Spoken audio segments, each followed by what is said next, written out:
ufuk timur Pulau Garam, Madura, tepatnya di wilayah Kadipaten Sumenep yang subur akan warisan adiluhung, terukir sebuah hikayat abadi tentang seorang Empu Agung. Kesaktian dan ilmunya dalam olah tempa pusaka telah melampaui batas nalar manusia pada zamannya. Beliau masyhur dengan nama Empu Keleng, seorang maestro pencipta mahakarya yang namanya senantiasa harum dalam sanubari masyarakat Madura. Kisahnya bukan sekadar tentang bilah keris bertuah, melainkan tentang penciptaan seekor kuda perkasa yang mampu terbang menembus mega. Hingga kini, asta atau makam sucinya di Desa Saronggi, Kecamatan Saronggi, Kabupaten Sumenep, tak pernah sepi dari para peziarah. Kisah Sang Empu Agung bermula dari seorang pemuda sederhana bernama Anggasuta. Beliau terlahir bukan dari darah biru, melainkan dari kalangan rakyat biasa yang memiliki bakat istimewa dalam seni tempa logam.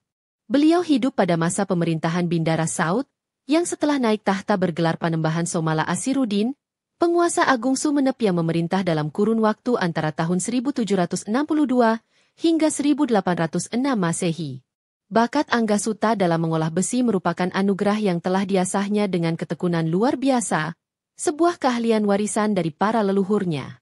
Nama Keleng yang tersemat padanya menyimpan dua tafsir makna yang hidup di tengah masyarakat. Versi pertama, yang paling luas diyakini, mengaitkan nama tersebut dengan keleng, sebutan dalam bahasa Madura untuk serangga laron atau anai-anai bersayap. Konon, berkat karomah yang dianugerahkan Allah, Anggasuta mampu mengubah gumpalan tanah liat menjadi ribuan laron hidup yang beterbangan. Kemampuannya yang ajaib inilah yang membuat halayak menjulukinya Empu Keleng, sang empu pencipta laron. Versi kedua menuturkan bahwa julukan Keleng merujuk pada ciri fisiknya. Dalam Hazanah bahasa Madura, kata Keleng juga bermakna hitam atau legam. Diceritakan, kulit Anggasuta tampak lebih gelap dibandingkan orang kebanyakan, sebuah tanda dari profesinya sebagai pandai besi yang setiap hari bergelut dengan panasnya bara api dan jelaga arang.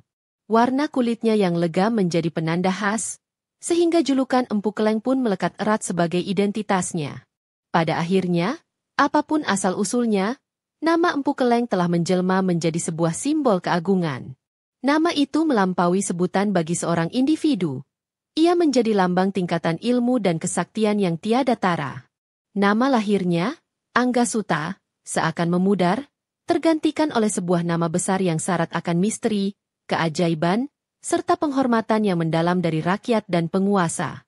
Nama Empu Keleng menjadi jaminan mutu tertinggi bagi setiap pusaka yang terlahir dari tempaan tangannya. Nama itu abadi, melintasi pergantian zaman dan kekuasaan.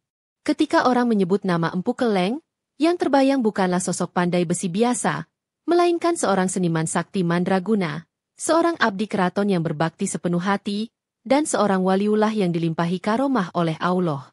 Kabar tentang kehebatan seorang pandai besi muda dari pedesaan akhirnya sampai ke telinga para pembesar keraton Sumenep.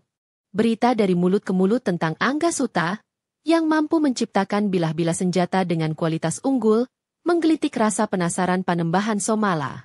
Sang penguasa yang bijaksana itu lantas menitahkan para pengawalnya untuk mencari dan membawa pemuda istimewa itu ke hadapannya di pusat pemerintahan. Saat pertama kali menapakkan kaki di pendopo agung keraton, Anggasuta menunjukkan sikap yang penuh tata krama dan kerendahan hati. Di hadapan Panembahan Somala, ia tidak memancarkan kesombongan atas ilmunya, melainkan aura tulus seorang abdi yang siap berbakti. Panembahan Somala, dengan pandangan mata batinnya yang tajam, melihat potensi luar biasa dalam diri pemuda desa ini, bukan hanya potensi keahlian, tetapi juga watak yang luhur dan kesetiaan yang tak perlu diragukan. Tanpa banyak pertimbangan, sang Panembahan mengangkat Anggasuta menjadi empu resmi keraton. Tugas perdananya adalah menciptakan beragam senjata untuk para prajurit serta perkakas untuk kebutuhan istana. Dengan penuh semangat, ia membuat tombak-tombak yang runcing, pedang-pedang yang tajam, serta berbagai peralatan lainnya dengan mutu yang jauh melampaui buatan pandai besi lain di seantero kadipaten.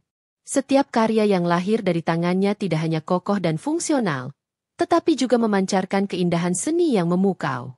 Keseimbangan dan pamor yang terukir seolah memberikan jiwa pada benda-benda mati tersebut, membuatnya tampak hidup dan berwibawa. Dedikasinya begitu tinggi, seluruh waktu, tenaga, dan pikirannya tercurah demi menghasilkan karya terbaik untuk junjungannya. Dalam pengabdiannya, Empu Keleng tidak pernah menuntut imbalan yang muluk. Baginya, kesempatan untuk mengabdi kepada raja dan negerinya adalah sebuah kehormatan tertinggi yang tiada ternilai. Ketulusan dan totalitasnya dalam bekerja inilah yang membuatnya kian dipercaya dan dikasihi oleh Panembahan Somala beserta seluruh keluarga besar Keraton Sumenep. Reputasinya pun mulai bersinar terang, menjadi fondasi bagi lahirnya mahakarya yang lebih agung. Puncak kemasyhuran Empu Keleng terletak pada keahliannya yang tiada banding dalam menciptakan keris pusaka. Baginya, membuat sebilah keris bukanlah sekadar urusan menempa, melipat, dan memanaskan logam. Proses tersebut adalah sebuah laku spiritual, sebuah ritual sakral yang menyatukan keterampilan jasmani, kedalaman ilmu batin, serta permohonan yang khusyuk kepada Sang Maha Pencipta, Allah. Setiap keris yang ia ciptakan adalah perwujudan doa dan harapan. Sebelum memulai sebuah pekerjaan besar, Empu Keleng senantiasa menyucikan diri lahir dan batin. Ia akan menjalani puasa selama berhari-hari, menjauhkan diri dari segala gejolak nafsu duniawi, dan memusatkan seluruh kesadarannya hanya pada satu tujuan mulia, yaitu melahirkan sebuah pusaka yang agung dan bertuah. Ia meyakini bahwa kesucian hati dan kejernihan pikiran sang empu akan merasuk ke dalam bilah pusaka, memberinya kekuatan gaib dan karakter yang unik. Tempat kerjanya, yang disebut Besalen, bukanlah bengkel biasa. Tempat itu adalah sebuah ruang yang sakral, tempat ia bersemedi dan menyatukan dirinya dengan energi alam semesta. Ia begitu cermat dalam memilih bahan baku, hanya menggunakan biji besi terbaik yang ia yakini mengandung daya magis. Ia juga terkenal akan kemampuannya memadukan berbagai jenis logam dengan presisi sempurna, menciptakan pamor atau guratan artistik yang bukan hanya indah, tetapi juga syarat akan makna filosofis. Salah satu kesaktiannya yang paling sering dikisahkan turun-temurun adalah kemampuannya yang luar biasa untuk melunakkan besi hanya dengan pijatan jari jemarinya. Tanpa perlu membakarnya dalam bara api yang membara, ia konon mampu membentuk logam yang keras seolah-olah sedang mengolah tanah liat yang lunak. Kesaktian ini menjadi bukti betapa tinggi ilmu kanuragan dan olah batin yang telah ia kuasai, sebuah anugerah khusus dari Allah. Banyak pusaka hasil karyanya menjadi piandel atau pegangan bagi para bangsawan dan petinggi Keraton Sumenep. Setiap keris memiliki nama, karakter, dan tuah yang berbeda, disesuaikan dengan watak dan kebutuhan sang pemilik. Warisan keahliannya ini membuktikan bahwa Empu Keleng bukan hanya seorang pandai besi, tetapi juga seorang ahli jiwa yang mampu membaca dan menerjemahkan kepribadian manusia ke dalam wujud sebilah pusaka abadi. Pada suatu hari yang cerah, Panembahan Somala memanggil Empu Keleng untuk menghadap secara pribadi. Sang raja sedang termenung, memikirkan betapa luas wilayah kekuasaannya dan betapa lambatnya penyampaian berita ke daerah-daerah jauh, terutama untuk urusan penting dengan pusat kekuasaan di tanah Jawa. Dari perenungan inilah, sang raja melontarkan sebuah gagasan yang pada awalnya terdengar seperti angan-angan mustahil. Dengan penuh wibawa, Panembahan Somala menitahkan Empu Keleng untuk mengerahkan seluruh ilmunya. Sang raja menantangnya menciptakan sebuah wahana yang dapat bergerak secepat kilat, sebuah kendaraan yang mampu membawanya melintasi samudra dan pegunungan dalam sekejap mata. Angan-angan sang raja adalah memiliki tunggangan istimewa untuk perjalanan penting, seperti menunaikan ibadah salat Jumat di Tanah Suci Mekah, lalu kembali ke Sumenep sebelum hari berganti. Mendengar titah yang melampaui akal sehat tersebut, Empu Keleng tidak lantas menyanggupi, namun juga tidak menolaknya. Ia terdiam dalam hening, meresapi setiap kata dari junjungannya. Dalam benaknya, ia menimbang permintaan yang berada di luar batas kemampuan manusia biasa. Menciptakan senjata pusaka sehebat apapun masih berada dalam wilayah keahliannya, tetapi menciptakan kendaraan yang bisa terbang adalah sebuah tantangan terhadap hukum alam. Dengan sikap yang tetap santun dan penuh hormat, Empu Keleng memohon izin kepada sang raja agar diberikan waktu untuk beristirahat, merenung, dan memohon petunjuk langsung dari Allah. Ia sadar sepenuhnya bahwa tugas maha berat ini mustahil terwujud tanpa ridho dan campur tangan dari Yang Maha Kuasa. Panembahan Somala yang arif bijaksana memahami pergolakan batin sang empu dan dengan lapang dada memberinya waktu yang dibutuhkan. Setelah melewati malam-malam yang panjang diisi dengan tirakat, doa, dan munajat yang khusyuk, Empu Keleng akhirnya mendapatkan sebuah ilham agung. Dalam puncak meditasinya, ia seolah melihat bayangan seekor kuda jantan yang gagah perkasa. Kuda itu berlari bukan di atas hamparan bumi, melainkan di atas hamparan awan putih. Dari ilham gaib inilah, keyakinan mulai tumbuh di hatinya. Ia pun kembali menghadap sang raja dan dengan mantap menyatakan kesanggupannya untuk mewujudkan kuda terbang. Untuk mahakarya ini, Empu Keleng tidak memilih bahan dari logam mulia seperti besi, baja, atau emas. Ia justru mengambil bahan yang paling mendasar dan dekat dengan rakyat, yaitu tanah liat. Ia berkelana mencari tanah liat pilihan dari beberapa lokasi yang dianggap keramat di penjuru Sumenep. Tanah liat tersebut kemudian ia olah dengan berbagai campuran bahan rahasia yang telah melalui serangkaian prosesi ritual, mengubahnya menjadi adonan suci yang mengandung daya magis. Proses pembentukan kuda terbang ini ia lakukan dalam kesunyian dan kerahasiaan mutlak. Empu Keleng bekerja seorang diri, memusatkan segenap daya cipta, konsentrasi penuh, dan seluruh kekuatan batin yang ia miliki. Dengan jemarinya yang sakti, ia mulai membentuk adonan tanah liat itu menjadi wujud seekor kuda jantan yang perkasa, lengkap dengan sepasang sayap gagah yang terbentang lebar di kedua sisinya, siap membelah angkasa. Setiap lekuk tubuh, mulai dari otot-otot yang kekar, surai yang tergerai, hingga sorot mata yang tajam, ia ciptakan dengan ketelitian tingkat tinggi. Selama proses penciptaan yang memakan waktu lama itu, lisan Empu Keleng tiada henti merapalkan doa-doa dan wirid-wirid kuno. Ia berpuasa penuh, hanya membasahi kerongkongannya dengan seteguk air untuk menyambung hidup. Seluruh energi spiritualnya ia alirkan ke dalam patung kuda tanah liat tersebut. Konon, setiap malam, patung kuda itu memancarkan cahaya redup yang misterius, seolah-olah ia sedang bernapas dan menyerap energi suci dari alam semesta. Setelah wujud kuda itu mencapai kesempurnaan, tibalah saatnya untuk tahapan yang paling menentukan, yaitu memberinya ruh atau nyawa. Dalam sebuah upacara puncak yang dilaksanakan tepat di tengah malam yang sunyi, Empu Keleng melakukan ritual terakhirnya. Dengan segenap jiwa dan raga, ia memohon kepada Allah agar berkenan menghidupkan ciptaannya. Lalu, ia menghembuskan napasnya ke arah patung kuda itu. Atas izin dan kehendak Allah, keajaiban pun terwujud. Patung tanah liat itu perlahan bergerak, bulu-bulu halus mulai tumbuh di sekujur tubuhnya, dan kedua matanya berkedip hidup. Kuda itu meringkik dengan suara dahsyat yang menggetarkan bumi, lalu mengepakkan sayapnya dan terangkat dari tanah.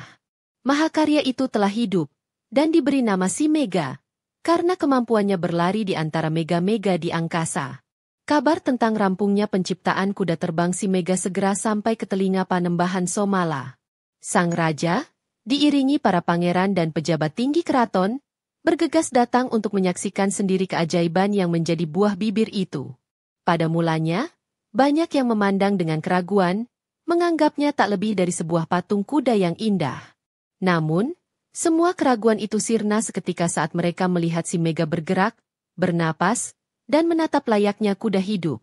Empu Keleng, dengan penuh takzim, mempersilakan Panembahan Somala untuk menaiki dan mencoba langsung kendaraan ajaib tersebut. Dengan sedikit bantuan, sang raja naik ke punggung Si Mega yang kokoh. Begitu Panembahan Somala duduk dengan mantap, Empu Keleng mendekat dan membisikkan beberapa kata sandi rahasia ke telinga kuda itu. Seketika, Si Mega mengepakkan sayapnya dengan kekuatan penuh, menimbulkan embusan angin dahsyat, lalu melesat ke angkasa secepat kilat. Semua yang hadir hanya bisa terpana dengan mulut ternganga, memandang takjub ke langit. Mereka menyaksikan junjungan mereka menjadi sebuah titik kecil yang dengan cepat menghilang di balik gumpalan awan. Sesuai dengan legenda yang terus hidup, Panembahan Somala benar-benar menggunakan kuda terbang itu untuk berbagai keperluan mendesak, dan yang paling terkenal adalah kisah perjalanannya ke Mekah untuk menunaikan salat Jumat dan kembali ke Sumenep sebelum petang tiba. Kehebatan Si Mega tidak hanya terletak pada kecepatannya yang fenomenal. Kuda ini juga terbukti sangat patuh dan memiliki kesetiaan yang luar biasa hanya kepada tuannya, Panembahan Somala. Si Mega hanya mau ditunggangi oleh sang raja, atau oleh orang lain yang telah mendapat izin langsung darinya.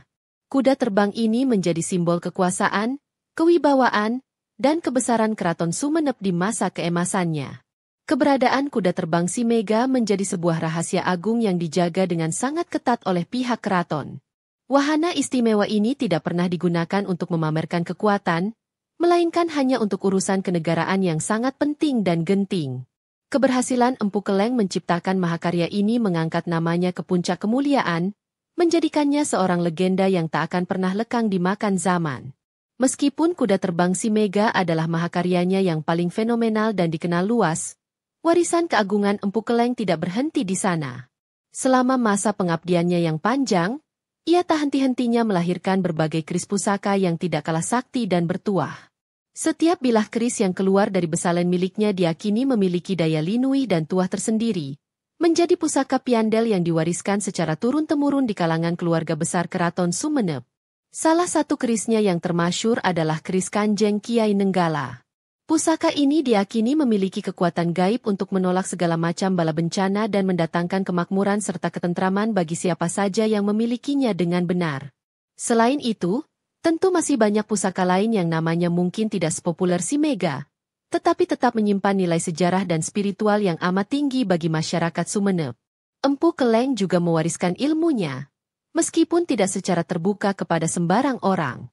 Ia hanya mengajarkan filosofi mendalam di balik seni tempa kepada beberapa murid pilihan yang dianggapnya memiliki watak yang luhur. Ia selalu menekankan bahwa menjadi seorang empu sejati bukanlah tentang kepandaian teknis semata, tetapi yang utama adalah tentang kematangan spiritual, kebersihan hati, dan niat yang tulus. Seorang empu, menurutnya, harus memiliki hati yang bening, niat yang lurus semata-mata karena Allah, dan hubungan batin yang sangat dekat dengan Sang Pencipta. Tanpa landasan spiritual yang kokoh, sebuah pusaka hanyalah seonggok logam mati tanpa jiwa.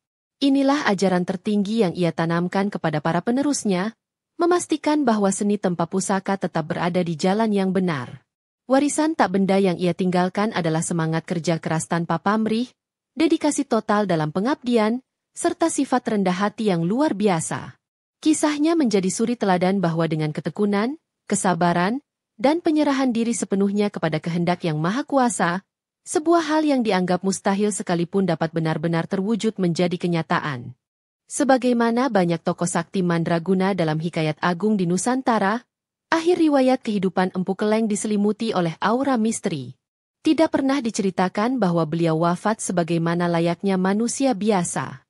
Setelah merasa seluruh tugas besarnya telah tuntas dan pengabdiannya kepada raja dan negara telah paripurna, Empu Keleng memilih untuk menarik diri dari gemerlap kehidupan duniawi di keraton.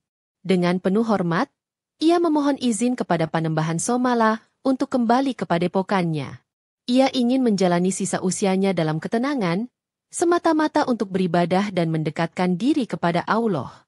Dengan berat hati namun penuh pengertian, sang raja mengabulkan permohonan itu sebagai wujud penghormatan tertinggi atas segala jasa dan pengabdian Sang Empu Agung. Empu Keleng pun kembali ke daerah Saronggi, menghabiskan hari-harinya dalam zikir dan tafakur.